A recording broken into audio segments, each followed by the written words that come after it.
চমকি চলেছে একা পথে, সঙ্গী হলে দোষ কি তাতে? হার মেনেছে দিনের আলো, রাগলে তোমায় লাগে আরো ভালো। সুন্দরী চলেছে একা পথে। এই সামরা, এক্কেবারে মামলা দিয়ে জেলে পাঠাম। কি ইপটিজিং করো? ইপটিজিং রাস্তায় বইয়া মাইয়াকে ডিস্টার্ব করো না? কই ইপটিজিং করলাম? তা একটু আগে কি কইছস? কি কইছি? সঙ্গী হলে দোষ কি তাতে? কোনো দোষ নাই। একটা মাইয়া রাস্তায় একলা একলা আটবে আর তুই হার পিছে পিছে যাবি। আবার জিজ্ঞাস দোষ কি তাতে?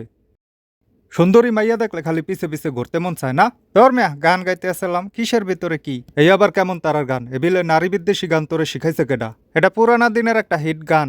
এইসব নারী বিদ্বেষী গান গাওয়া যাবে না। এসবের কারণেই তো মহিলারা রাস্তাঘাটে নিরাপদ না। পোলাপান এইসব গান হইনা পরে ইপটিজিং করে।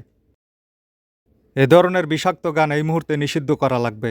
নিষিদ্ধ করলে করেন, হাতে মোর কি? মুই কি এই গান বানাইছি? যারা বানাইছে হাগো কাছে কন যাইয়া। কেডা বানাইছে হাগো ঠিকানা ক। এই মুহূর্তে হাগো বিরুদ্ধে নারী নির্যাতনের মামলা করমু। হ্যাঁ মুই জানি না। যে বেটা গানটা লেখছে হেও নারী বিদ্বেষী, হে গানের মাধ্যমে ইপটিজিং প্রমোট করে, হ্যারে জেলে দেওয়া লাগবে। কেডা লেখছে হ্যাঁ জানি না। তুইও খারা, তুইও গাইয়া গাইয়া এসব জিনিস ছড়াইতে আসোস, তোরেও জেলে পাঠামু। মুই পুলিশে ফোন দিতে আসি।